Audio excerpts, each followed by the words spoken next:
মেসওয়াক নিয়ে সে আমার ঘরে আসার পরে আমি দেখতেছি আল্লাহর নবী ফারাইতুহু ইয়ানজুরু ইলাইহি, আমি দেখতেছি আল্লাহর নবী বারবার খালি চোখ উঠায় মেসওয়াকের দিকে তাকাইতেছেন। আল্লাহর নবী এত দুর্বল ছিল, কথা বলতে পারেন না, মাথা উঠাইতে পারেন না, প্রচন্ড মাথা ব্যথা, কথা বলার শক্তিটা আল্লাহর নবীর শরীরে ছিল না। বারবার খালি তাকায়, একবার চোখ নামায় আবার মেসওয়াকের দিকে তাকায়। আমি বুঝছি নবী এই মুহূর্ত মেসওয়াক করতে চায়। আমি বললাম আনা খুযুহু লাক, ও আল্লাহর নবী আমি কি মেসওয়াকটা আব্দুর রহমান থেকে আপনার জন্য নিব কিনা? আম্মা জান আয়েশা বলেন ফাআশারা বিরাসিহি আন-নাম, রাসূল মাথার ইশারায় বললেন হ্যাঁ হ্যাঁ নাও, আমি একটু মেসওয়াক করতে চাই। সুবহানাল্লাহ সুবহানাল্লাহ। আম্মা জান আয়েশা বলেন আমি আব্দুর রহমান থেকে আমার বাড়ি থেকে মেসওয়াকটা নিয়ে আল্লাহর নবীর হাতে দিলাম। মেসওয়াকটা ছিল নতুন, মাথাটা ছিল শক্ত, এটাকে কামড়ায় নরম করা হয় নাই। নবী নিয়া মেসওয়াক করা শুরু করছে। মাথা নরম না হওয়ার কারণে আল্লাহর নবীর মেসওয়াক করতে কষ্ট হচ্ছিল। ভাই যদি নতুন মেসওয়াক হয় না সাবান, তাহলে দেখবেন সিল্লামিল্লা যাইব, ঠিক না?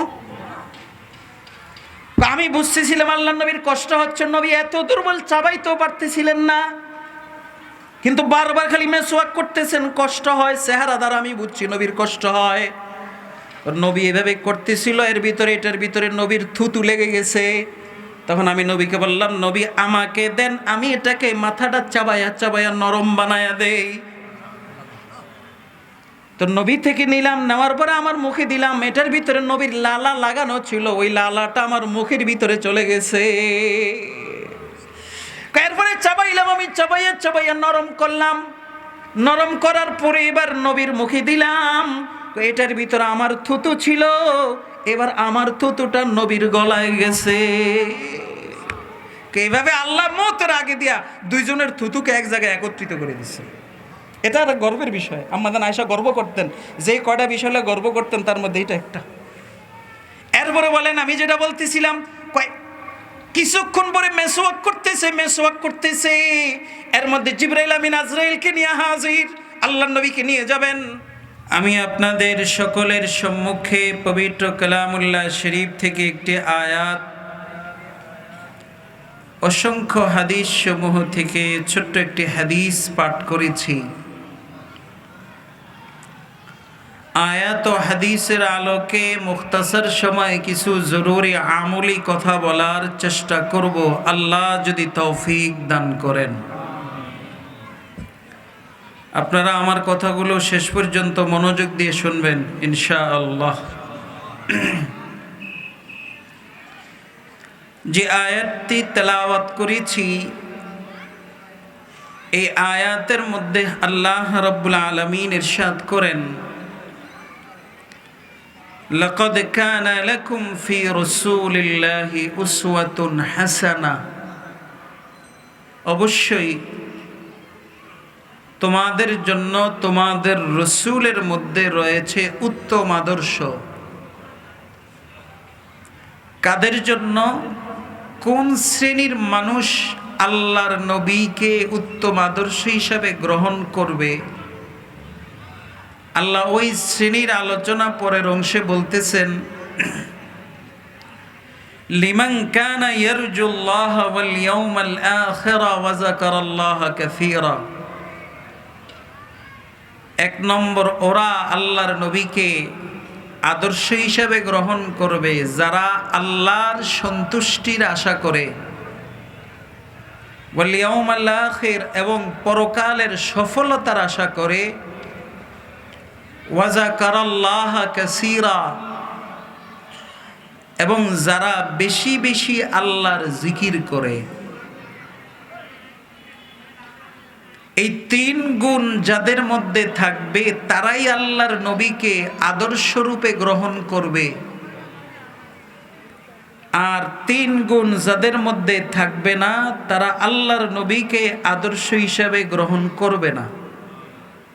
এক কথায় মুমিন যারা হবে, মুমিন ইমানদার, তারাই আল্লাহর নবীকে আদর্শ হিসাবে গ্রহণ করবে, আর যারা মুনাফেক হবে তারা আল্লাহর নবীকে আদর্শ হিসাবে গ্রহণ করবে না। আমরা যারা উপস্থিত আছি আজকের এই মজলিসে, আমরা কি চাই যে আল্লাহর নবীর পুরা জীবনটা আমরা আদর্শ হিসাবে গ্রহণ করব? চাই কি না বলেন? যদি চাই তাহলে আমি ইমানদার, আর যদি না চাই তাহলে আমি মুনাফিক। এখন নবীর জীবন আদর্শটা কি যেটা আমরা গ্রহণ করতে পারবো, এটা আগে জানা দরকার। জানলে না আমল করা সহজ হয়, না জানলে গ্রহণ করবোই বা কিভাবে? এই জন্য আগে এলেম, পরে হলো আমল। আগে এলেম, পরে কি বলেন? এলেম অনুযায়ী আমল করলে আমল সঠিকভাবে হয়। এই জন্য আগে একটু জানি নবীর আদর্শটা কি। আসলে নবীর পুরা জিন্দিগিটা, নববী জিন্দিগির 23 বছরের পুরা জিন্দিগিটা এই উম্মতের জন্য আদর্শ। এই জন্য পুরা জিন্দিগি আলোচনায় অল্প টাইমে 1 মাসে, 1.5 মাসে, 1 বছরও সম্ভব না। তাই কি করব, নবীর জীবন আদর্শের একটা সাইডের সামান্য কিছু আলোচনা করব। ঠিক আছে তো ইনশাল্লাহ? সেটা কি? সেটা হলো নবীর জীবনের একটা সাইড হলো নবীর সুন্নত। কি বলেন তো? নবীর সুন্নত কাকে বলে? সুন্নতের সংজ্ঞা কি? হাদিস তালাশ করলে দেখা যায় আল্লাহর নবী সুন্নতকে বিভিন্ন জায়গায় 3 অর্থে ব্যবহার করেছেন। কয় অর্থে বলেন তো? আমার সাথে আওয়াজ দিবেন। সুন্নতের কয় অর্থ? 3 অর্থ। 1 নম্বর, রাসূল মুখ দিয়ে যেই কথাগুলি বলেছেন, যেটাকে আমরা হাদিস বলি। কি বলি? এই হাদিসকে সুন্নত বলা হয়। তাহলে সুন্নতের এক অর্থ হলো রসুলের হাদিস। রসুলের কি বলেন তো? যেমন এক হাদিসে আছে, আল্লাহ রসুল বলেছেন, আনাস ইবনে মালিক থেকে বর্ণিত, তিনি বলেন, আল্লাহ নবী বলেছেন, তারাকতু ফীকুম আমরাইন লান তাদিল্লু মা তামাসসাকতুম বিহিমা। আমি তোমাদের সামনে 2টা জিনিস রেখে যাচ্ছি, এই 2টা জিনিসকে যদি আঁকড়ে ধরতে পারো, লাম তাদিল্লু, কশিন কালেও তোমরা গোমরা হবে না, পথভ্রষ্ট হবে না। কি? কিতাবাল্লাহি ওয়া সুন্নাত নবিয়্যি। 1 নম্বর আল্লাহর কিতাব কোরআন, 2 নম্বর সুন্নাত নবিয়্যি মানে আল্লাহর নবীর হাদিস। কি বলেন তো? আল্লাহর নবীর। এখানে সুন্নত, মুহাদ্দিসিনে কারাম লিখেছেন, এই জায়গায় সুন্নতটা হাদিস অর্থে ব্যবহার হয়েছে। কথা বুঝাইতে পারলাম? তাহলে হাদিসের মধ্যে সুন্নতের অর্থ পাইছি কয়টা? একটা। সেটা কি? সুন্নত মানে কি? সুন্নত মানে কি বলেন? হাদিস। সুন্নতের আরেক অর্থ হলো রসুলের কাজ। রসুল যে কাজগুলি জীবনে করেছেন, এটাকেও সুন্নত বলা হয়। কথা বুঝাইতে পারলাম?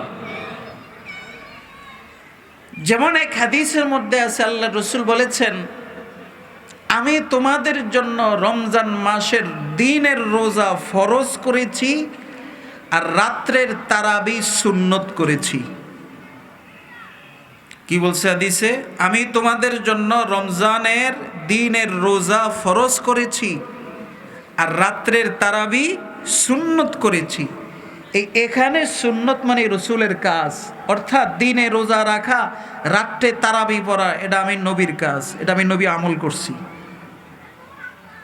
তাহলে এখানে সুন্নতটা কি অর্থে ব্যবহৃত হয়েছে? রসুলের কাজ, রসুলের আমল।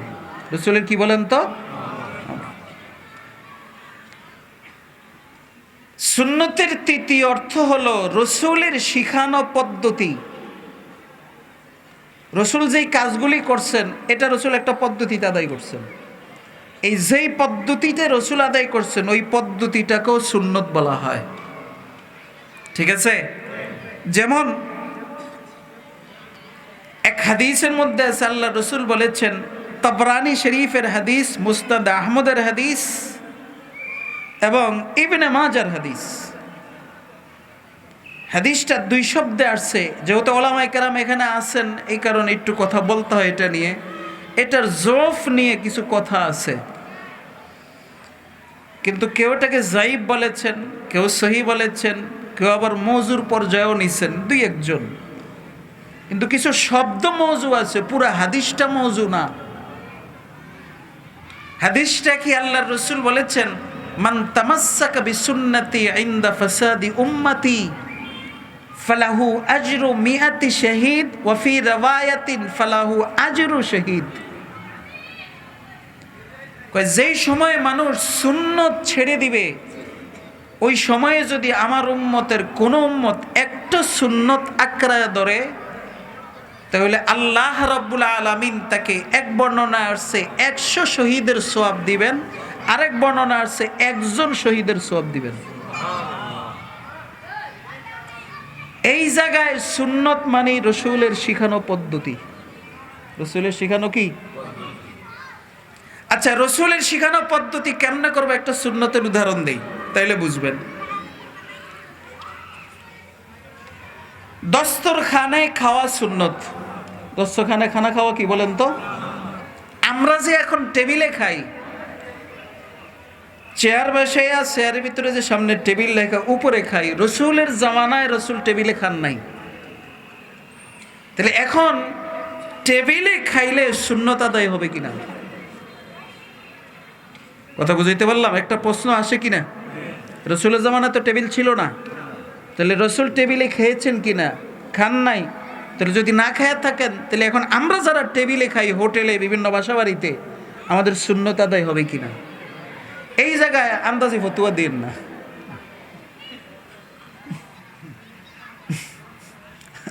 আল্লাহ, ওলামায়ে কেরাম আমাদের মাথার মুকুট নাকি বলেন? ওলামায়ে কেরাম কি আমাদের? ওনাদেরকে সবসময় মানবেন, আল্লাহ তৌফিক দান করুক। এখানে কথা হলো, মুফতিয়ানে কেরাম লিখেছেন, যদি টেবিলের উপর আপনি দস্তরখান বিছান আর পাও যদি না ঝুলাইয়া বসেন, যেভাবে মাটিতে বসে বসেন ওভাবে যদি পাওটাকে উঠাইয়া চেয়ারের ভিতরে সুন্দর করে বয়া টেবিলে দস্তরখান বিছাইয়া যদি খানা খান, তাহলে সুন্নত আদায় হয়ে যাবে। কি আদায় হয়ে যাবে বলেন তো? তাহলে শর্ত কয়টা? দুইটা। একটা হলো টেবিলে দস্তরখান লাগবে, 2 নম্বর পাও ঝুলান যাবে না।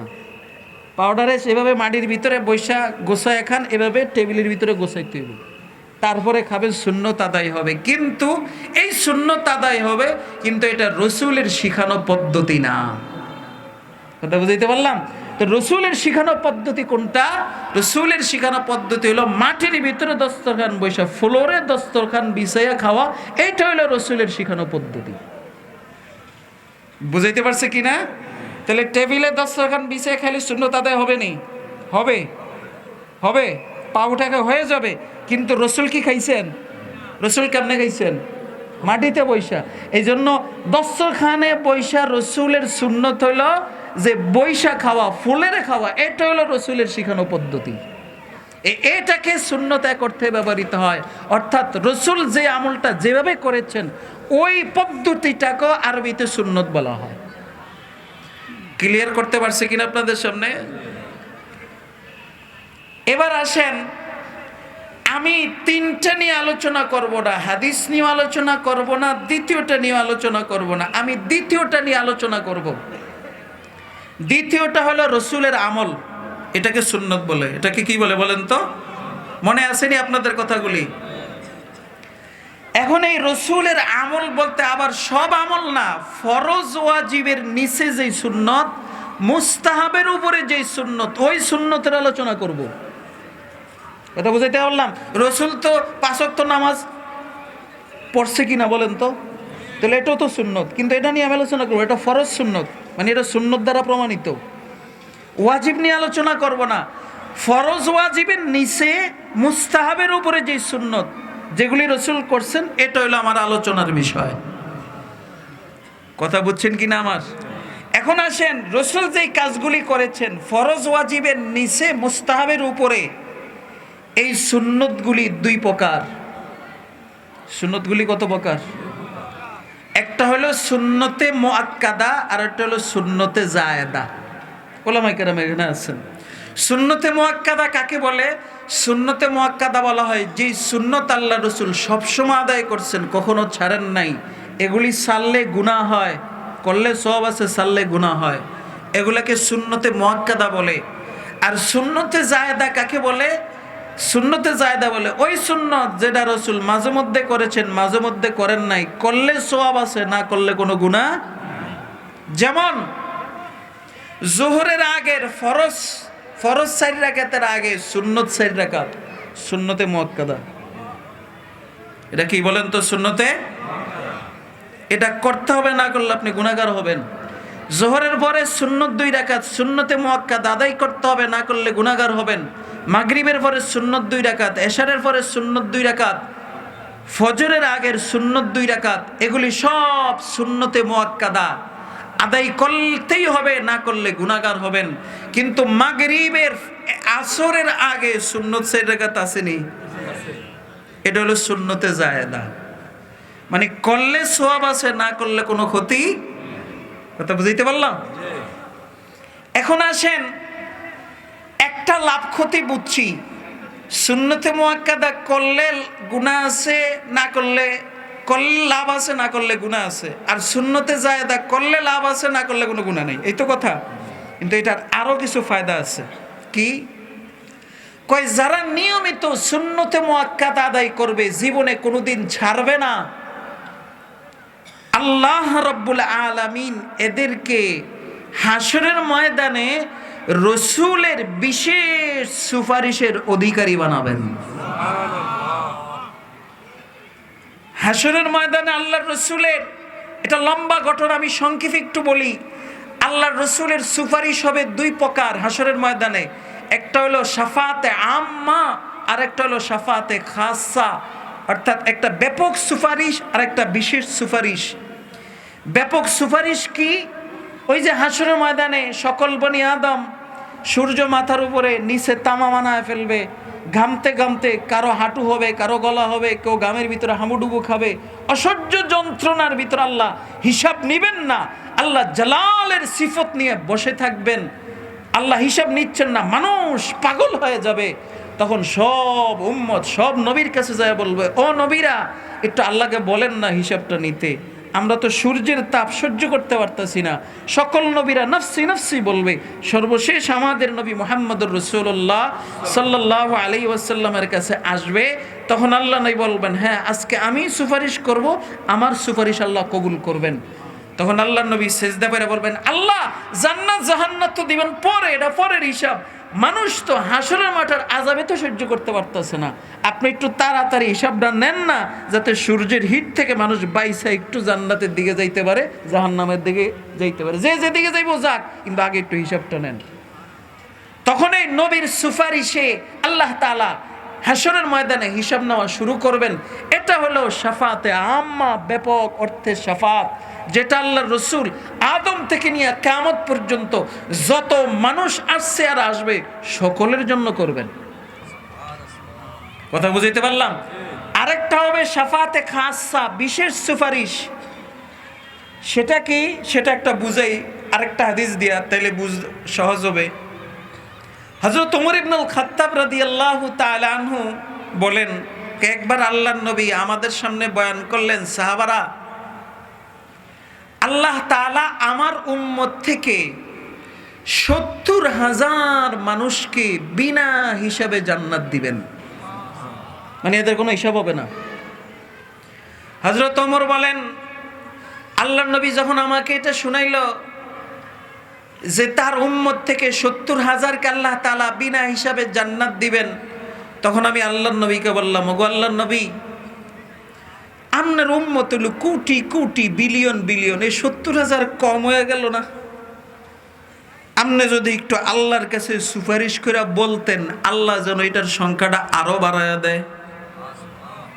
কথা বুঝতে পারছেন? আপনি সুপারিশ করলেই তো আল্লাহ দিয়ে দিবে। ৭০,০০০ কেন, আরো দেখ না আল্লাহ, আল্লাহর কি কোনো লস হইব দিলে? একটু আপনি আল্লাহর কাছে সুপারিশ করলে তো আরো বেশি দিত। তখন আল্লাহর রাসূল বলে, ওমর, আমি সুপারিশ করছি আল্লাহর কাছে, তো পরে আল্লাহ কি করছেন? আল্লাহ আমার সুপারিশ কবুল করছেন। কেমনে আল্লাহ কি করবেন? তো আল্লাহ রসুল বলেন, আল্লাহ আমাকে জানাইছেন যে নবী আপনি যেহেতু সুপারিশ করছেন সংখ্যা আরো বাড়ায় দিতে এটার, তো আমি আপনার দোয়া কবুল করে সংখ্যাটা এভাবে বাড়াইলাম, এই 70,000-এর প্রত্যেকের সাথে আরো 70,000। তাহলে 70,000-এর লগে প্রত্যেকের সাথে কতজন? তাহলে এই 70,000-রে 70,000-এর মধ্যে গুণ দেন, কতজন হইব? ক্যালকুলেশন আইব? দেখবেন আইব না, টিপ্পা টিপ্পা দেখবেন আইব না। কিন্তু এটা সকল উম্মত কেন? আমি একটা ক্যালকুলেশন আমার ভুল হইতে পারে, সম্ভবত আমি দেখছিলাম 4,90,00,000। কত বলেন তো? 4,90,00,000 মানুষকে উম্মতে মুহাম্মদী থেকে আল্লাহ হাসরের ময়দানে বিনা হিসাবে জান্নাত দান করবেন। তো এই যে আল্লাহর নবী এখানে সুপারিশ করছেন, আল্লাহ আপনি বাড়ায় দেন, কি সকল উম্মতের জন্য করছে না কিছু বান্দাদের জন্য করছে? এই কিছু বান্দাদের জন্য যেই সুপারিশটা হবে, এই সুপারিশটাকে বলা হয় শাফাতে খাসা, বিশেষ সুপারিশ। হাসরের ময়দানে আল্লাহ রসুল এরকম হাজার হাজার বান্দার ক্ষেত্রে বিশেষ সুপারিশ করবে, আল্লাহ এটা আমার উম্মত মাফ করে দেন, আল্লাহ আমার এটা উম্মত মাফ করে দেন, আল্লাহ এটা আমার উম্মত মাফ করে দেন। এই যে বিশেষ সুপারিশ কারা পাবে? এক হাদিসে আসছে, কয় যারা নিয়মিত সুন্নতে মুআক্কাদার পাবন্দি হবে, হাসরের ময়দানে আল্লাহ রসুল এদের জন্য বিশেষ সুপারিশ করবেন। কথা বুঝছেন? এই জন্য জোহরের আগে সুন্নত কখনো ছেড়েন না, জোহরের পরে সুন্নত কখনো ছেড়েন না। মাগরিবের আসরে কি বলে এশার এবং ফজরের আগের সুন্নত কখনো ছেড়েন না। মনে থাকবেন ইনশাল্লাহ। ওই সৌদি আরবের দলিল দিয়েন না, মধ্যপ্রাচ্যের দলিল দিয়েন না। আমগো কিছু লোক আছে এরা রিয়াল কামাইতে যায়, পরে জোরে আমিন লইয়া আইয়ে, রফি এদের লইয়া আইয়ে, আর তর্কে সুন্নত লইয়া আইয়ে। কথা বুঝতে পারলাম? এই দেশে কি দলিল দেয় জানেন? আমার লগে একজনের লাগছে, কয় হুজুর আপনারা খালি সুন্নতের কথা কন, হে দেশে এই মানুষের সুন্নত পড়ে না। তা আমি তো প্রথম বিশ্বাস করতাম না, পরে যখন আল্লাহ নিচে কয়েকবারে গেছি, যাওয়ার পর আমার বিশ্বাস হয়েছে আসলে তো এরা সুন্নত পড়ে না। বেশিরভাগ কি করে জানেন? এই ফজরের টাইম হইয়া, ফরজ নামাজের টাইম হয়েছে, এই টাইমে এবার আইয়া ফরজে দাঁড়ায় যাব ইমামের লগে, দাঁড়াইয়া ফরজ শেষ আবার আড়া ধরছে, সুন্নত মুন্নত নাই, আগেও নাই পরেও নাই। কথা বুঝাইতে পারলাম? বেশিরভাগ এটা দেখছি, কিছু মানুষ দেখছি পরে। তো এখন এখানে আমার কথা হইলো, সৌদি আরব তো আমাদের দলিল না, দলিল হইল কোরআন সুন্নাহ। কথা বলেন ঠিক না? আল্লাহ রসুল কি কোথাও কোনো হাদিসে বলছে যে আমার পরে তোমরা আরবরে ধরে রাখো? এ কথা কইছে? তো আরবের কেন দলিল বানান? আর 2 নম্বর কথা হইলো, এরা যে পড়ে না, আপনার এই কথা কে কইছে? কারণ হাদিসের মধ্যে আল্লাহ রসুল বলেছেন, তোমরা সুন্নত আর নফল দিয়া ঘরকে আবাদ রাখো, আর ফরজ দিয়া মসজিদকে আবাদ রাখো। কথা বুঝতে পারলাম? সুন্নত নফল কোথায় পড়তে বলছে আল্লাহ রসুল? ঘরে ঘরে ঘরে। সুন্নত নফল ঘরে পড়ো, আর ফরজটা মসজিদে এসে পড়ো। তা আরবরা আবার এটির উপর খুব ভালো আমল করে। তো হইতে হতে পারে যে আইসে মসজিদে আইয়া সুন্নত পড়ে না, হইতে পারে ঘরে বইরে আইসে, হইতে পারে না বলেন? আবার হয়তো ফরজটা পড়ে আবার কই গেছে, ঘরে যায় আবার পড়ছে, কারণ ঘরকে আবাদ রাখতে হবে। কথা বুঝাইতে পারলাম? হ্যাঁ, আমগো দেশও আমরা কই যে আমরা গরো পড়েন না, বাড়িতে পড়েন, কারণ আমগো মানুষ, দেশের মানুষ হইলো অলস। এরা যদি গরো তো পড়েন, মসজিদও যদি না পড়ে তাহলে এটি পড়তই না। এই জন্য আমরা কই মসজিদে সুন্নতটি আদায় করো, নফলটি আদায় করো। অন্যথায় হাদিসের ভাষ্য অনুযায়ী আল্লাহ রসুল বলেছেন সুন্নত নফল ঘরে আদায় করতে। জানেননি আপনারা? আপনারা কি কথা জানতেন? জানেন না? হাদিসে আসছে কইছে ঘরকে আবাদ রাখো নামাজ পড়া। তো কোন নামাজ? সুন্নত আর নফল। কথা বুঝতেছেন আপনারা আমার?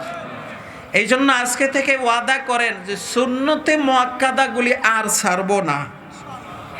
পারবেন না ইনশাল্লাহ? বিশেষ করে আল্লাহর রসুল হাদিসের মধ্যে ফজরের আগের সুন্নত 2 রাকাতের প্রতি খুব তাকিদ দিয়েছেন। আল্লাহ রসুল বলেছেন, ফজরের আগের সুন্নত 2 রাকাত আল্লাহর কাছে কত দামি, দুনিয়া এবং দুনিয়ার মধ্যে যা কিছু আছে এর চাইতেও বেশি দামি। কেন জানেন? আল্লাহ রসুল এই সুন্নতের প্রতি কেন তাকে দিয়েছেন? ওই যে এই টাইমে মানুষ ঘুম থেকে উঠে গুম বাক থাকে, তো অনেকেই সুন্নতটা পড়তে চায় না, যাই এই নামাজও দাঁড়ায় যায়। কিন্তু আল্লাহ রসুল কইছেন নো, এটা আল্লাহ, এই সুন্নত আল্লাহর কাছে সবচেয়ে দামি। কত দামি জানেন? জোহরের সময় যদি আপনি মসজিদে আসছেন, আইসা যদি দেখেন ইমাম সাহেব নামাজে দাঁড়ায় গেছে, সুন্নত পড়েন নাই, তখন শরীয়তের মাসলা হইলো আপনি এখন আর সুন্নত পড়বেন না, ইমামের লগে শরীক হইবেন। ওলামা কেরাম এখানে আছেন, কিন্তু ফজরের সুন্নতে কি কয় জানেন? ব্যতিক্রম। ফজরের সুন্নতে যদি আইসা দেখো ইমাম দাঁড়ায় গেছে, তাহলে তুমি ইমামের লগে প্রথমে যাইও না, আগে মাথা দিয়ে ক্যালকুলেশন করো কি যে সুন্নত 2 রাকাত পড়লে ইমামরে পাইবা কিনা, শেষ তাশাহুদে পাইবা কিনা, সালামের আগে পাইবা কিনা। যদি পায়া যাও তাহলে শরীক হইও না, আগে সুন্নত 2 রাকাত পড়ো। কিন্তু জোহরে কিন্তু কথা নাই। কোথায় কথা নাই বলেন তো? কেন? কারণ ফজরের সুন্নতটা সকল সুন্নতের চাইতে আল্লাহর কাছে সবচেয়ে বেশি দাম। এই জন্য এটারও কখনো ছাড়বেন না, মনে থাকবো তো ইনশাআল্লাহ। এই সুন্নতে মুআক্কাদ আদায় করলে হাসরের ময়দানে আল্লাহর নবীর বিশেষ সুপারিশ আপনি পাবেন, আপনার জন্য করবে। আর যদি সুন্নত ছেড়ে দেন, তাহলে হাসরের ময়দানে আল্লাহর নবীর বিশেষ সুপারিশ থেকে মাহরুম হয়ে যাবেন। এবার আসেন সুন্নতে জায়েদা, যেটা করলে সওয়াব আছে, না করলে কোনো ক্ষতি নাই। এটার লাভ কি? এটা করলে কি হইব? এটা করলে এক হাদিসের ভাষ্য অনুযায়ী কেউ যদি সুন্নতে জায়েদা মানে নফল, কেউ যদি নফলের পাবন্দ হয়, আল্লাহ তাআলা তাকে বেলায়েতের মাকামে পৌঁছায়া দিবেন, আল্লাহ তাআলা তাকে ওলি বানায় দিবেন। লা ইয়াজালু আবদি ইয়াতাকাররাবু ইলাইয়া বিন-নওয়াফিলি হাত্তা উহিব্বা ফাইদা আহবাবতুহু কুনতু সামআহু আল্লাযী ইয়াসমাউ বি ওয়া বাসারাহু আল্লাযী ইউবসিরু বি ওয়া ইয়াদাহু আল্লাতী ইয়াবতিশু বিহা ওয়া রিজলাহু আল্লাতী ইয়ামশি বিহা। হাদিসে কুদসি আল্লাহ বলেন, বান্দা তুমি যখন নফল ইবাদত করো তখন তুমি আমার খুব কাছাকাছি চলে আসো, এত কাছে আসো যে হাত্তা উহিব্বা, একটা পর্যায়ে যায় আমি আল্লাহ তোমাকে মহব্বত করা শুরু করে দিই, তোমাকে ভালোবাসি। কেমন ভালোবাসি? আল্লাহ বলেন, যখন আমি তোমাকে ভালোবাসি তখন আমি তোমাকে কি দেই, কি দান করি? কুনতু সামাহুল্লাযী ইয়াসমাউ বি, ওই বান্দা যে নফল ইবাদত করছে তখন তার কান আর তার কান থাকে না, আমি আল্লাহর কানে পরিণত হয়। ওই বান্দার হাত আর তার হাত থাকে না, আমি আল্লাহর হাতে পরিণত হয়। ওই বান্দার পাও আর তার পাও থাকে না, আমি আল্লাহর পায়ে পরিণত হয়। একটা এলবি প্রশ্ন, আল্লাহর তো হাত নাই, আল্লাহর পাও নাই, আল্লাহর কান নাই, তো এখন আল্লাহর হাত হয়ে যাওয়ার এই কথাটির অর্থ কি? কি আল্লাহর কি হাত পাও কান আছে? এটাও দিয়ে জানেন না। এখন তো আবার দেখা গেছে আকীদার বয়ান করতে হইব। আহলে সুন্নাত ওয়াল জামাতের একটা আকীদা হইল আল্লাহর কোনো আকার নাই। আল্লাহর কি নাই বলেন? আল্লাহ হইল নিরাকার। আল্লাহ কি? তো যার আকার নাই, হ্যার হাত পা চোখ মুখ কিচ্ছু নাই। তো আল্লাহ যে কয় ওই যে নফল করবো, তার হাত আমার হাত হয়, তার চোখ আমার চোখ হয়, তার কান আমার কান হয়, তার পাও আমার পাও হয়, তাহলে এই কথাগুলির অর্থ কি?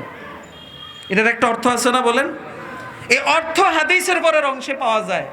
ওয়া ইন সালানি লাউতিয়ান্না ওয়া লা ইন ইসতাআযানি লাউইজান্না। এটার অর্থ হলো নফল ইবাদত করলে আল্লাহ ওই বান্দার হাতে, চোখে, পায়ে, কানে, পুরো বডির ভিতরে এক ধরনের বিশেষ ক্ষমতা আল্লাহ দান করেন, একটা বিশেষ পাওয়ার দান করেন। কেমন পাওয়ার? আল্লাহ রসুল বলেন ওয়াইন সালানি লাউতিয়ান্না, তার জবানে এরকম পাওয়ার আছে, তার হাতে এরকম পাওয়ার আছে। এখন এই হাত উঠাইয়া জবান দিয়া সে আল্লাহর কাছে যা চাইবে আল্লাহ তাকে তাই দিবেন। এটার অর্থ হলো এটা। আমরা হাত উঠাইলে তো কিছু হয় না, কিন্তু কিছু বান্দা আছে হাত উঠাই চাইতে দেরি, আল্লাহ দিতে দেরি করে না। কথা বলেন ঠিক না? এটা কেমনে অর্জন হয়েছে? এটা অর্জন হয়েছে নফল ইবাদতের মাধ্যমে। কথা বুঝছেন কিনা?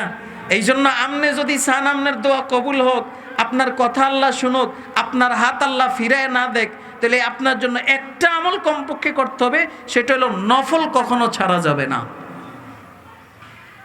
এই জন্য আমাদের বুজুর্গানে কেরামরা খালি নফলের তাকিদ দেয়, কয় ইশরাক পড়ো, আউয়াবিন পড়ো, শ্বাস পড়ো, তাহাজ্জুদ পড়ো, বলে কি বলে না? আমরা অনেকে মনে করি কি রেডি কিনলে গেরি না পড়লো তো ঠিক আছে হয়, কিন্তু আপনি তো আল্লাহর প্রিয় হইতে পারবেন না। এই আল্লাহর প্রিয় বানানোর জন্যই আমাদের বুজুর্গানে কেরাম এই আমলগুলি আমাদেরকে করতে বলে, কিন্তু আমরা তো বুঝি না। এই জন্য ওয়াদা করেন আজকে থেকে নফল দিয়ে আদায় করব, পারবেন না ইনশাল্লাহ? আল্লাহ বিশেষ ক্ষমতা দান করবে।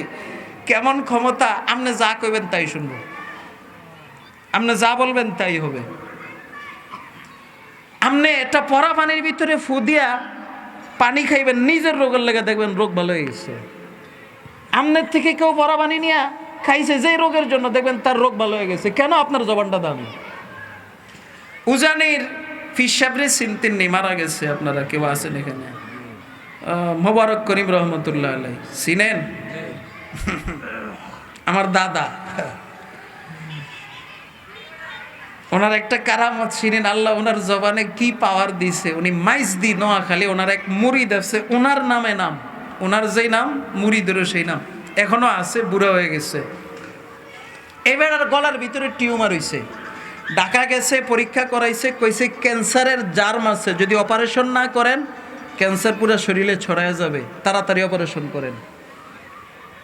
তো এই লোক আসলে ফিসাবের খুব ভক্ত। হ্যাঁ কয় আচ্ছা ঠিক আছে আমি দেই, হ্যাঁ কয় আমার ফিসাবে যা কইব ওইটা, ফিসাবে যদি কয় অপারেশন করতে করমু, আর যদি না করে তাহলে করতাম না। আগে ফির আসছিল যেরকম, মুরিদ আসছিল এরকম। কথা কোন ঠিক না? কোন ফিরও ঠিক নাই, মুরিদও ঠিক নেই, সব শেষ। তো হ্যাঁ বাই তাইছে হুজুরের নোয়াখালী এক মাহফিলে গেছে, যাওয়ার পর হুজুরের কাছে গেছে, যায় কয় হুজুর এই দেখেন আমার গলায় টিউমার, ডাক্তার বলছে অপারেশন লাগবে, এখন আপনি যা করবেন তাই। হুজুরে একটা বোতলে করে পানি লই আয়। তো পানি লই আইছে, লওয়ার পরে হুজুরে বোতলটা খুললা একটা দোয়া পইরা ফু দিছে। দোয়াটা আমরা সবাই পারি, বিসমিল্লাহিল্লাযী লা ইয়াদুররু মা ইসমিহি শাইউন ফিল আরদি ওয়ালা ফিস সামাই ওয়া হুয়াস সামিউল আলিম। এটা ফইরা মুখটা আটকাইয়া এটারে একটু নাড়া দিছে। হুজুর এটা অভ্যাস ছিল, কারোরে পানি পরা ফু দিলে এটারে এভাবে নাইরা নাইরা এরপরে দিতেন। তো নাইরা টেরা দিয়ার পর কয় পান কর। তো পান করছে, হুজুর আমি পান করার সাথে সাথে আমার কাশ শুরু হইছে। ও কাশতে কাশতে হুজুরের সামনে আর দাঁড়াইতে পারি না, এরকম কাশ, বাইরে হয়ে গেছি রুমের থেকে। এখন বাইরে যাইয়া মাটিতে বয়ে বয়ে খালি কাশাইতে আছি। পরে বমি শুরু হইলো, কাশতে কাশতে বমি, ও বমির লগে দেখি পুরো টিউমার বাইরে হয়ে পড়ছে। এই লোক এখনো আছে, জিন্দা আছে, মরে নাই। হুজুর আপনার দাদার কারামত। তা আমি কইলাম আমরাও তো ফু দিয়ে আমগোটা দিয়ে হয় না, আপনার দাদার জবানটা তো দামি, এর লেগে হয়। কথা বুঝাইতে পারলাম? এই জন্য ভাই দোয়া সব ঠিক আছে, কিন্তু আমগো জবান দামি না দেখে আমগোটা কাম দেয় না। আমরাও বিসমিল্লাহিল্লাযী লা ইয়াদুররু মা ইসমিহি শাইউন এটা পারি, হুজুররাও পারতো, কিন্তু ওনারা কইলে এটার আসর করতো, আমরা বললে আসর হয় না। কেন? ওনাদের জবানগুলি দামি হয়ে গেছে। আর এই দামি বানাইছে কিভাবে? যতগুলি আমলের দ্বারা জবান দামি হয়, তার মধ্যে একটা আমল হলো নওয়াফেলের বেশি বেশি পাবন্দ করা, আরেকটা আমল হলো হালাল গাজা খাওয়া। কি খাওয়া কোন তো? মানে হালাল রিজিক। হালাল রিজিক হইল সকল দোয়া সব কিছু দামি হওয়ার মূল ফাউন্ডেশন। হালাল খান না, সুদ খান, ঘুষ খান, কিন্তু নফল একদিনও বাদ দেন না, সারা জীবন করবেন, কোনো কাম হবে না। কথা বুঝাইতে পারলাম? এই জন্য আগে হালাল খাইতে হইব, তারপরে নফল। বাহরে তাআত লুকমায়ে বায়াদ হালাল, বাহরে তাআত লুকমায়ে বায়াদ হালাল, তানায়ে ফেজায়াদ তোরা রঞ্জ মালাল, গাছতে চোবার নকশে দিল নকশে ইলা, নকশে গায়রুল্লাহ রায়ে দিল মাখা। আমিন বলেন, আমিন আমিন। এগুলি বুঝবেন না, আমি সে আলোচনায় যাব না। তাহলে নওয়াফেলের মাধ্যমে জবানকে দামি বানানো যায়, ঠিক আছে নি? এখন আমি আপনাদেরকে আজকে একটা নফলের কথা বলবো, যেই নফলটা আমাদের জীবন থেকে ছুটে গেছে, আমরা এখন করি না। কি আলেম বলেন তারাও করে না, কি গায়রে আলেম বলেন তারাও করে না। একেবারেই ছোট্ট একটা সুন্নত, আমার কাছে মনে হয় যেন এটা একেবারেই একটা সাধারণ কাজ, কিন্তু আল্লাহর নবী এবং আল্লাহর কাছে অনেক দামি একটা কাজ। সেটা কি জানেন তো? এই যে এটা কি বলেন তো, এটা কি দেখাইলাম? এই মেসওয়াকের সুন্নত আমাদের থেকে ছুটে গেছে। আমরা জানি না এটার গুরুত্ব কত, মনে করি এটা একটা সাধারণ কাজ। না, সাধারণ কাজ না। এটার গুরুত্ব যদি কেউ জানতো তাহলে জীবনে সে কোনোদিন মেসওয়াক ছাড়তো না। এটা সুন্নতে মুআক্কাদা না, এটা সুন্নতে জায়েদা, নফল, কিন্তু এটার গুরুত্ব আল্লাহর কাছে প্রায় ফরজের সমান। এই জন্য আল্লাহ রসুল সারাটা জীবন, আল্লাহ রসুল বলছেন, খুব খেয়াল করেন, জিবরাইল আমিন যতবার আমার কাছে আসছে হায়াতে, কতবার আসছে জিবরাইল আমিন? এক বর্ণনা পাওয়া গেছে জিবরাইল আমিন আল্লাহ নবীর কাছে 23 বছরের জিন্দিগিতে 23,000 বারের উপরে আসছে। আল্লাহ রসুল বলেন, জিবরাইল আমিন আমার কাছে যতবার আসছে ততবার আমারে বলছে, নবী আপনি মেসওয়াক করেন, নবী আপনি মেসওয়াক করেন। জিবরাইল আলাইহিস সালাতু ওয়াস সালামের এই বারবার তাকিদের কারণে আমি খালি মেসওয়াক করতাম। মেসওয়াক করতে করতে করতে করতে আমার এরকম মনে হইতো মাঝে মধ্যে যে আমার মুখের সামনের অংশ যদি সব সিল্লামিল্লা রক্ত বেরোইব, এত বেশি মেসওয়াক করতেছিলাম। এরপরে এত গুরুত্ব দিচ্ছে। আল্লাহ নবী যেদিন দুনিয়া থেকে বিদায় নেন, খুব খেয়াল করেন, রবিউল আউয়ালের 12 তারিখের একটা কথা আছে, যখন দুনিয়া থেকে বিদায় যাওয়ার আগে দিয়ে আল্লাহ রসুল মেসওয়াক করে, যাওয়ার আগে দিয়া, দুনিয়া থেকে যাওয়ার আগে দিয়া। আন্না আয়েশা রাদিয়াল্লাহু তাআলা আনহা قالت إن من نعم الله علي أن توفي رسول الله صلى الله عليه وسلم في بيتي وفي يومي وبين نهري وسهري وأن الله جمع بين ريقي وريقه عند الموت। খুব খেয়াল করেন, আম্মা আয়েশা বলেন, আল্লাহ তাআলা আমার জীবনে আমাকে যতগুলি নেয়ামত দান করেছেন তার মধ্যে সবচেয়ে বড় নেয়ামত হলো এটা। কোনটা? আনতুফিয়া বাইতি, আনতুফিয়া রাসূলুল্লাহ সাল্লাল্লাহু আলাইহি ওয়াসাল্লাম ফি বাইতি। রাসূল যখন দুনিয়া থেকে যায় তখন আমার ঘর থেকে যায়। ওয়া ফি ইয়াউমি, এবং যেদিন আমার দিন ছিল, আমার বাড়ি ছিল, ওই দিন যায়। অন্য বিবিদের বাড়ি ছিল না, আমার বাড়ি ছিল, ওই দিনে যায়। আরো কিভাবে যায়? বাইনা সাহরি ওয়া নাহরি। আল্লাহর নবী যখন দুনিয়া থেকে যায় তখন আল্লাহর নবীর মাথাটা আমার কোলে ছিল। কেমন কোলে ছিল? এভাবে হাঁটু উঠাইয়া আল্লাহর নবীর মাথাটাকে আমার কোলে রাইখা হাঁটু দিয়া ধইরা আমার বুকটা নবীর মাথার সাথে লাগায় রাখছিলাম, বড় আদর করতেছিলাম, সেবা শুশ্রূষা করতেছিলাম। আমার সিনার সাথে লাগানো ছিল আল্লাহর নবীর মাথা। এটা আমার জন্য সবচেয়ে বড় নেয়ামত, কারণ অন্য বিবিরাই নেয়ামত অর্জন করতে পারে নাই। আরো কি নেয়ামত আমি যেটা বলতে চাচ্ছি, ওয়ান্নাল্লাহ জামা বাইনা রিকি ওয়া রিকিহি ইনদাল মাউত। মৃত্যুর সময় নবী যখন দুনিয়া থেকে যায়, কয় তার কিছুক্ষণ আগ মুহূর্তে আমার লালা, আমার থুতু আর নবীর থুতু আল্লাহ এক জায়গায় একত্রিত করে দিয়েছেন। মুসলিম শরীফের বর্ণনা। কেমনে দিয়েছেন? দাখালা আলাইহি আব্দুর রহমান ইবনে আবি বকর ওয়া বিয়াদিহি সিওয়াক। যেদিন আল্লাহর নবী দুনিয়া থেকে বিদায় নেন সেদিন আমার ভাই আব্দুর রহমান বগ্নিপতির খবর নেওয়ার জন্য, রহমাতুল লিল আলামিনের খবর নেওয়ার জন্য আমার ঘরে আসে। যখন সে আমার ঘরে আসে, বিয়াদিহি সিওয়াক, তার হাতে এরকম একটা মেসওয়াক ছিল। এই মেসওয়াক নিয়ে সে আমার ঘরে আসার পরে আমি দেখতেছি আল্লাহর নবী ফারাইতুহু ইয়ানজুরু ইলাইহি, আমি দেখতেছি আল্লাহর নবী বারবার খালি চোখ উঠায় মেসওয়াকের দিকে তাকাইতেছেন। আল্লাহর নবী এত দুর্বল ছিল, কথা বলতে পারেন না, মাথা উঠাইতে পারেন না, প্রচন্ড মাথা ব্যথা, কথা বলার শক্তিটা আল্লাহর নবীর শরীরে ছিল না। বারবার খালি তাকায়, একবার চোখ নামায় আবার মেসওয়াকের দিকে তাকায়। আমি বুঝছি নবী এই মুহূর্ত মেসওয়াক করতে চায়। আমি বললাম আনা খুযুহু লাক, ও আল্লাহর নবী আমি কি মেসওয়াকটা আব্দুর রহমান থেকে আপনার জন্য নিব কিনা? আম্মা জান আয়েশা বলেন ফাআশারা বিরাসিহি আন-নাম, রাসূল মাথার ইশারায় বললেন হ্যাঁ হ্যাঁ নাও, আমি একটু মেসওয়াক করতে চাই। সুবহানাল্লাহ সুবহানাল্লাহ। আম্মা জান আয়েশা বলেন আমি আব্দুর রহমান থেকে আমার বাড়ি থেকে মেসওয়াকটা নিয়ে আল্লাহর নবীর হাতে দিলাম। মেসওয়াকটা ছিল নতুন, মাথাটা ছিল শক্ত, এটাকে কামড়ায় নরম করা হয় নাই। নবী নিয়া মেসওয়াক করা শুরু করছে। মাথা নরম না হওয়ার কারণে আল্লাহর নবীর মেসওয়াক করতে কষ্ট হচ্ছিল। ভাই যদি নতুন মেসওয়াক কয় না সাবান, তাহলে দেখবেন সিল্লামিল্লা যাইব, ঠিক না? আমি বুঝতেছিলাম আল্লাহর নবীর কষ্ট হচ্ছে, নবী এত দুর্বল, চাবাইতেও পারতেছিলেন না, কিন্তু বারবার খালি মেসওয়াক করতেছেন, কষ্ট হয়। চেহারা দ্বারা আমি বুঝছি নবীর কষ্ট হয়। নবী এভাবে করতেছিল, এটার ভিতরে নবীর থুতু লেগে গেছে। তখন আমি নবীকে বললাম নবী আমাকে দেন, আমি এটাকে মাথাটা চাবাইয়া চাবাইয়া নরম বানায়া দেই।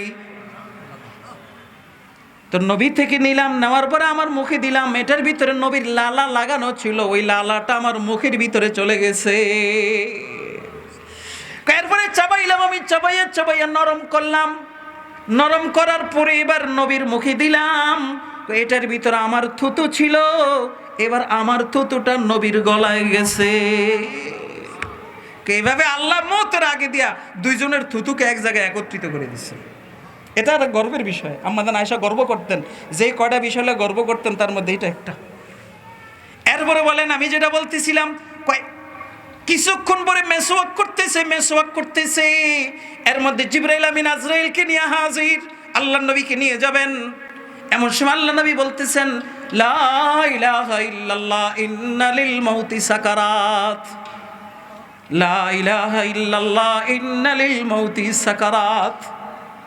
আয়েশা রে, আল্লাহ ছাড়া কোনো মাবুদ নাই, মৃত্যুর যন্ত্রণা আছে রে আয়েশা, মৃত্যুর যন্ত্রণা আছে।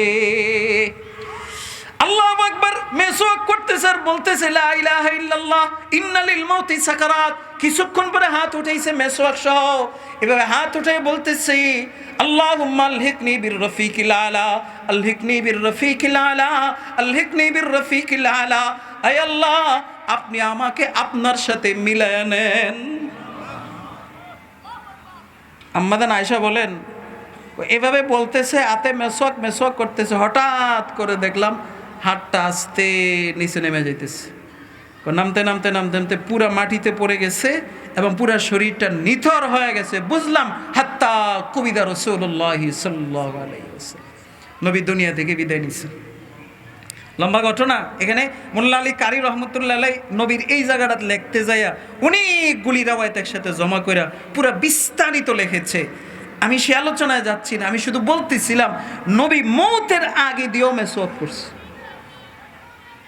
জীবনে ছাড়েন নাই, কখনো ছাড়েন নাই। চিন্তা করে দেখেন, আমরা মনে করি এটা একটা সাধারণ সুন্নত, কিন্তু যদি সাধারণ সুন্নত হইতো নবী মওতের আগে দিয়ে এইভাবে মেসওয়াক করতেন না। আল্লাহ রাসূল বলছেন লাউলা আন আশুক্কা আলা উম্মতি লামারতুহুম বিসওয়াক। ফরজ করে নাই কেন? ফরজ করলে উম্মতের জন্য কষ্ট হয়ে যাবে, এ কারণে ফরজ করে নাই। এবং আল্লাহর নবী কিভাবে করছে সারা জীবন খেয়াল করেন। মেসওয়াকের যত হাদিস আল্লামা মনজুর নোমানী রহমতুল্লাহ আলাই উনি এক জায়গায় একত্রিত করেছেন মারিফুল হাদিসের মধ্যে, সেখানে মেসওয়াকের সব হাদিস এক জায়গায় আইনা লেখছেন। আল্লাহর নবীর মেসওয়াক শুধু ওযুর সময় ছিল না, আল্লাহ নবীর মেসওয়াক ছিল 24 ঘন্টা। মানে আল্লাহ রাসূল যখন ঘুমাইতে যাইতেন ঘুমের আগে দিয়ে মেসওয়াক করতেন, ঘুম থেকে উঠছেন মেসওয়াক করতেন, ঘর থেকে বাইরে যাবেন মেসওয়াক করতেন, বাহির থেকে ঘরে আসছেন মেসওয়াক করতেন, ওযুর সময় হইছে মেসওয়াক করতেন, নামাজে দাঁড়াবেন মেসওয়াক করতেন। 24 ঘন্টা এইভাবে রাসূল করছেন মেসওয়াক। কিন্তু আমরা তো মনে করি এটা একটা সাধারণ সুন্নত। সবচেয়ে বড় ফায়দা কি হবে জানেন? যে ব্যক্তি মেসওয়াকটা কন্টিনিউ করবে, ছাড়বে না, আল্লাহ তার উপর খুশি হয়ে যায়। আমাদের আয়েশা থেকে মারদাতুল লিররাব, এটা আল্লাহকে খুশি বানায় দেয়। আর যার উপর আল্লাহ খুশি হয়ে যায় সে ঈমান নিয়ে কবরে যায়। এই জন্য যারা নিয়মিত মেসওয়াক করবে তারা খাতমা বিল খায়ের হবে, তারা ঈমান নিয়ে কবরে যাবে। পারবেন নি আজকে থেকে ইনশাআল্লাহ এই মেসওয়াকটা? এটা কি সুন্নতে মুআক্কাদা না সুন্নতে জায়েদা? মনে আসেনি আলোচনা? সুন্নতে কি বলেন তো? জায়েদা। কিন্তু এটা ফরজের পর্যায়ে গুরুত্ব দিয়েছে আল্লাহ রাসূল। এটা রাখেন পকেটে, ইনশাআল্লাহ কথা দিলাম ঈমান নিয়ে কবরে যাবেন। কিন্তু সমস্যা হবে এক জায়গা কি জানেন, মেসওয়াক একটা কিনছেন না, পকেটও রাখছেন, 3 দিন পরে দেখবেন নাই হারাই গেছে। কি কথা কোন ঠিক না? হয় ওখানে রেখেবেন, নয় জামা পাল্টাইছেন, জামার তো সব লইছেন, মেসওয়াক নিতে ভুলে গেছেন। আর নাহলে রিক্সাতে গেছেন, পকেটে সব আছে, মেসওয়াকটা নাই, পড়ে গেছে। কেন জানেন? শয়তানে জানে এটা করলে আল্লাহ খুশি হয়, এর লাগে শয়তানে এটা আপনার পকেটও রাখতো না, বুলাই দিব। কথা বুঝতে পারলাম? এমনে এমনে বুলাই দিয়ে দেখবেন খালি হারায় গেছে। মেসওয়াক এই পর্যন্ত আমি ঠিক রাখতে পারি না একটাও, সব খালি হারায় যায়। ওই শয়তানি কাম করে। এই জন্য বুদ্ধি কি জানেন, আমি মেসওয়াক সব জায়গাতে রাখি। যত পকেট আছে সব পকেটও একটা একটা, যত জায়গায় যাই সব জায়গায় মেসওয়াক একটা একটা ধুইয়া দিই। দেখ তুই কয়টা আড়াইতে রস, কথা বুঝুন নাই? অজুখানাতে একটা, বাথরুমে একটা, পকেটও সাইড, পকেটও সাইডে। তুই কয়টা আরাবি আরা? এই জন্য এটার উপরে আমল করতে হইলে এরকম যদি 5-6টা মেসওয়াক জায়গা মতো রাখা দেন, শয়তান এসে আরে বাবার এটা আমার চেয়ে বড় ডেঞ্জারাস, তা আস্তে আপনারা সাইডা দিবা, আপনার লগে আর পারতো না। পারবেন না ইনশাল্লাহ? আজকে থেকে একটা মেসওয়াক সুন্নত, পারবেন না ইনশাল্লাহ? এই মেসওয়াকটা সবাই ছেড়ে দিয়েছেন, ওলামায়ে কেরাম এখন করে না। এবং আপনি যদি মেসওয়াক দ্বারা করার পরে যদি নামাজ পড়েন, দেখবেন নামাজে একটা আলাদা নূর তৈরি হয়। আপনি মেসওয়াক করে কথা বলেন, দেখবেন কথার ভিতরে একটা আলাদা নূর তৈরি হয়ে গেছে। আপনি মেসওয়াক করে কথা বলেন, দেখবেন মেসর একটা ভিন্ন আসর তৈরি হচ্ছে। মানে এমন এক ফায়দা, এটার ফায়দা শেষ করা যাবে না বয়ান করে, এত ফায়দা মেসওয়াকের। আল্লাহ রব্বুল আলামিন আমাদেরকে ছোট্ট একটা সুন্নত এই সময় আইসা জিন্দা করার সকলকে তৌফিক দান করো, আমিন আমিন। সুবহানাল্লাহি ওয়া বিহামদিহি, সুবহানাকাল্লাহুম্মা বিহামদিকা, আশহাদু আল্লা ইলাহা ইল্লা আনতা, আস্তাগফিরুকা ওয়া আতুবু ইলাইক।